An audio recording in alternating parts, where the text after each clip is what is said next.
வணக்கம் மக்களே, எல்லாம் எப்படி இருக்கிறீங்க? எல்லாம் நல்லா இருப்பேன்னு நினைக்கிறேன். இன்றைக்கி நம்ம மணி அம்மா சமையல் சேனலில் என்ன வீடியோன்னு பார்த்துட்டிங்கன்னா, தரமான ஒரு வீடியோ தான்.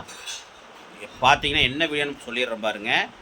நம்ம வீடியோவில் இன்றைக்கி நம்ம நாட்டுக்கோழி வறுவல் பார்க்க போகிறோம். அது எப்படி நம்ம செய்ய போகிறோங்கிறதா நம்ம பார்க்குறது மெயினாக. ஏன்னா இது வந்து பார்த்திங்கன்னா நம்ம குழம்பு மாதிரி பண்ணி அதை வந்து பார்த்திங்கன்னா நம்ம அந்த குழம்புல இருக்கிற கறியை கொஞ்சம் எடுத்து நம்ம வறுவலாக பண்ண போகிறோம். மக்களே பார்த்தீங்கன்னா ஏற்கனவே நம்ம நாட்டுக்கோழி குழம்பு நம்ம வீடியோவில் போட்டிருப்போம். எங்கள் அம்மா வந்து செஞ்ச வீடியோ தான். எங்கள் அம்மா சொல்லி கொடுத்து நாங்கள் செஞ்சோம். பாருங்கள், அந்த வீடியோ சைடில் கொடுக்குறோம். இந்த வீடியோ ஏற்கனவே பார்த்துருப்பீங்க. இந்த வீடியோவில் வந்து நாங்கள் என்ன பண்ணோம்னா அந்த குழம்பு எடுத்து நாங்கள் வறுவல் பண்ணோம். இப்போ அந்த வறுவல் உங்களுக்கு வந்து நான் காட்ட முடியல. அப்போ வந்து அந்த வறுவல் வீடியோ உங்களுக்கு நாங்கள் போட முடியல. அதனால தான் இப்போ நாங்கள் போடுறோம். பாருங்கள், பார்த்து என்ஜாய் பண்ணுங்கள். ஏற்கனவே நம்ம செஞ்ச வீடியோ தான், பாருங்கள். ஓகே, நாட்டுக்கோழி குழம்புலேருந்து எடுத்து நம்ம நாட்டுக்கோழி வறுவல் பண்ண போகிறோம். ஒரே கல்லில் 2 மாங்காய். இது மாதிரி நீங்கள் செஞ்சீங்கன்னா குழம்புமாச்சு வறுவலுமாச்சு. இப்படி நீங்கள் செஞ்சு சாப்பிட்டு போயிட்டே இருக்கலாம். தரமான வீடியோ, மிஸ் பண்ணாமல் பாருங்கள், ஸ்கிப்ட் பண்ணாமல் பாருங்கள். ஓகே, இப்போ வாங்க நம்ம வீடியோக்குள்ளே போகலாம்.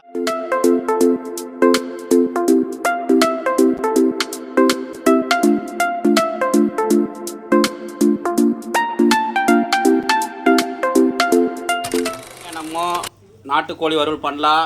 இப்போ பாருங்க, நம்ம மசாலா வந்து அரைச்சி மசாலா வந்து வணக்கணும்லங்க. அந்த வடசட்டிலே நம்ம இப்போ தாளிக்க போகிறோம். வந்து பார்த்திங்கன்னா லைட்டாக எண்ணெய் ஊற்றிக்கலாம்.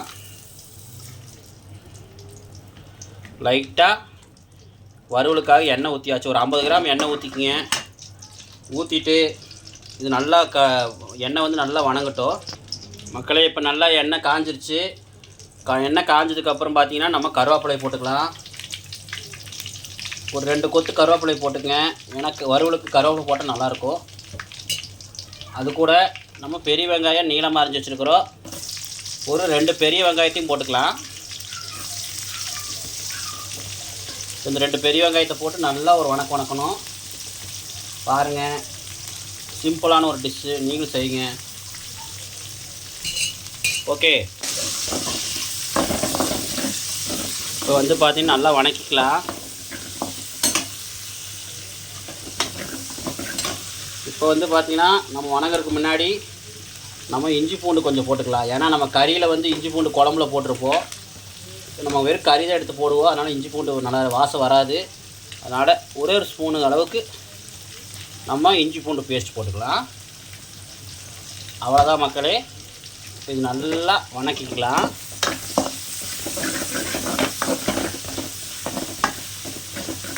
இது கொஞ்சம் வணங்குறதுக்காக நம்ம கல்லுப்பு போட்டுக்கலாம். மக்களே, வணங்குறதுக்காக கொஞ்சம் கல்லுப்பு போட்டுக்குங்க. மக்களே, ஒரு டீஸ்பூன் அளவுக்கு நம்ம மஞ்சத்தூள் போட்டுக்கலாம். ஏற்கனவே குழம்புலையே நம்ம மஞ்சள் போட்டிருக்குது. அதனால் ஒரு டீஸ்பூன் போட்டால் போதும். இப்போ இது வணங்குறதுக்குள்ளே நம்ம இப்போ பெரிய தக்காளி ஒரு தக்காளியை வந்து அரிஞ்சு வச்சுருக்கிறோம், அதை போட்டுக்கலாம். ஒரே பெரிய தக்காளி வந்து அரிஞ்சு வச்சுருந்தோம், அதை போட்டுக்கலாம். போட்டு ஒரு நல்ல ஒரு வணக்கிக்கலாம். வீடியோ அப்படி இப்படி இருந்தால் மன்னிச்சுங்க. ஏன்னா நான் ஒருத்தனே வீடியோ எடுத்து நானே பண்ணிகிட்ருக்கிறேன். அதனால் அப்படி இப்படி இருந்தால் மன்னிச்சுக்குங்க. இப்போ இது நல்லா வணங்கினா முடிஞ்சுது. பார்த்திங்கன்னா நம்ம குழம்புலேருந்து கறி எடுக்கிறதுக்கு இந்த மாதிரி ஒரு வாழை இருந்தாலும் எடுத்துக்கங்க. உங்களுக்கு வந்து ஈஸியாக இருக்கும். பாருங்கள், ஒரே கல்லில் 2 மாங்காய்ங்கிற மாதிரி ஒரே கல்லில் 2 இதை பண்ண போகிறேன். பாருங்கள், இந்த குழம்புல இருக்கிற கறி எடுத்து நம்ம இந்த வறுவல் இந்த மசாலா தாளிச்சதில் போட்டுக்கலாம். பாருங்கள், அவ்வளோதான். இந்த மாதிரி போட்டு நல்லா பரட்டிக்கிங்க. அதுக்காக இதில் கறியெல்லாம் போட்டுறாதீங்க. சும்மா இந்த எலும்பாவது இருக்கட்டும். லைட்டாக இவ்வளோ கொஞ்சமாவது கறி இருக்கணும், இல்லைன்னா நல்லா இருக்காது. ஓகே, அவ்வளோதான், போதும். பாருங்கள், அவ்வளோதான். ஈஸியாக உங்களுக்கு கறி எடுத்துட்டிங்களா? இந்த மாதிரி வாழை இருந்ததுன்னா உங்கள் வீட்டில் ரெடியாக வச்சுக்கோங்க. பாருங்கள், நம்மளுக்கு அப்படியே எடுத்து போட்டு நம்மளுக்கு வறுத்தாச்சு. ஒரே கல்லில் 2 மாங்காய். இந்த வீடியோ பிடிச்சிருந்தால் லைக் பண்ணுங்கள், ஷேர் பண்ணுங்கள், கமெண்ட் பண்ணுங்கள். உங்களுக்காக இவ்வளோ ரிஸ்க் எடுக்கிறவங்களுக்கு எங்களுக்கு சப்போர்ட் பண்ணுங்கள். ஓகே, வந்து பார்த்திங்கன்னா நம்ம வறுவலுக்கு சிக்கன் மசாலா கொஞ்சம் ஒரு 1/2 ஸ்பூன் போட்டுங்க போதும். ஏன்னா ஏற்கனவே போட்டிருக்கோம் குழம்புலையே, போதும். ஒரு 1/2 ஸ்பூன் போட்டால் போதும். கறி மசாலா ஒரு 1/2 ஸ்பூன் போட்டுக்குங்க. மக்களே, கறி மசாலா ஒரு 1/2 ஸ்பூன் போட்டுக்குங்க போதும். ஓகே, இப்போ வந்து மல்லித்தூள் வந்து ஒரு 1/2 ஸ்பூன் போட்டுக்குங்க. எல்லாம் 1/2 ஸ்பூன் போட்டால் போதும். ஏன்னா ஏற்கனவே நம்ம போட்டிருக்கிறோம் நம்மளுக்கு, அதனால் 1/2 ஸ்பூன் போட்டிருக்கிறோம். இதனால் ட்ரையான முடிஞ்சுது. போதும் மக்களே, 1/2 ஸ்பூன் போட்டால் போதும் மக்களே. இப்போ வந்து நம்ம சிக்கன் கடையிலேருந்து வாங்கிட்டு வந்த அம்மன் பிராண்ட் மசாலான்னு வாங்கிட்டு வந்தோம். உங்களுக்கு காட்டுறேன் பாருங்கள். இந்த அம்மன் பிராண்டு மசாலான்னு போட்டிருக்கோம். இது வந்து 10 ரூபா பேக்கெட்டு, 20 கிராம் பேக்கெட்டு. இதில் வந்து பாதி நம்ம போட்டுக்கலாம். இது வந்து சிக்கன் 65க்கு போட்டுக்கலாம், வறுவலுக்கு போட்டுக்கலாம், குழம்புக்கு போட்டுக்கலாம். பாருங்கள், அது வந்து நம்ம பாதி அளவு போட்டுக்கிறோம். போதும், சும்மா நம்மளுக்கு டேஸ்ட்டுக்காக தான் போடுறோம். ஏன்னா ஏற்கனவே கறி மசாலா சிக்கன் மசாலா போட்டாச்சு. நம்ம சும்மா லைட்டாக தூவி விட்டுருக்குறோம். ஒரு 1/2 ஸ்பூன் போடுங்க போதும். நல்லா பரட்டி விட்ருங்க. பரட்டி விட்டு ட்ரை ஆனதுக்கப்புறம் நம்ம எடுத்துடலாம். பாருங்கள், ஃபைனலாக நம்மளுக்கு நல்லா ட்ரை ஆயிடுச்சா. இப்போ ஒரு 2 கொத்து கருவேப்பிலை மறுபடியும் போட்டுக்கலாம். ஏன்னா கருவேப்பிலை வந்து எவ்வளோ போடுறோமோ அவ்வளோ வந்து நல்லா டேஸ்ட்டாக இருக்கும். ஓகே, இது நல்லா இப்போ கிண்டி விட்ருங்க. பாருங்கள், நல்லா இப்படி ஒரு கிண்டி விட்டுட்டு நம்ம எடுத்துடலாம். அவ்வளோதான், உங்களுக்கு சூப்பரான சுவையான 2 in 1 நாட்டுக்கோழி பெரட்டல் ரெடி ஆயிடுச்சு. வாங்க சாப்பிட்லாம்.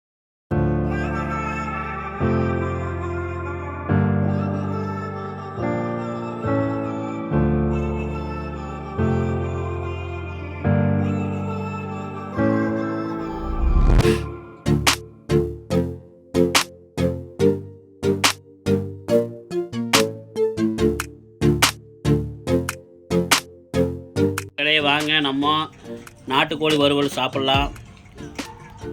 நாட்டுக்கோழி மக்களே வாங்க நாட்டுக்கோழி பெரட்டல் சாப்பிட்டு பார்க்கலாம். பாருங்கள், நல்லா வெந்தனால நல்லா கறியில் பஞ்சு மாதிரி வெந்துருச்சு. கறி இருக்குது, எங்கே போச்சுன்னே தெரியல. நல்லா வெந்துருச்சு கறி நல்லா வெந்துருச்சு மக்களே. பாருங்கள், வாங்க நம்ம இந்த மசாலா வறுவல் மசாலா போட்டு சாப்பிட்டு பார்க்கலாம். சோறு பழம் சாப்பிட்டு பார்க்கலாம். அம்மா செஞ்ச நாட்டுக்கோழி பெரட்டல் வாங்க சாப்பிட்டு பார்க்கலாம். நல்லா அந்த மசாலெலாம் போட்டு நல்லா ஒரு பெரட்டி அப்புறம் பார்த்தீங்கன்னா அந்த கறி இருக்குல்லங்க, கறி எடுத்து வச்சு வாங்க நல்லா சாப்பிட்டு பார்க்கலாம் எப்படின்னு. மக்களே வாங்க சாப்பிட்டு பார்க்கலாம் எப்படின்னு பார்க்கலாம்.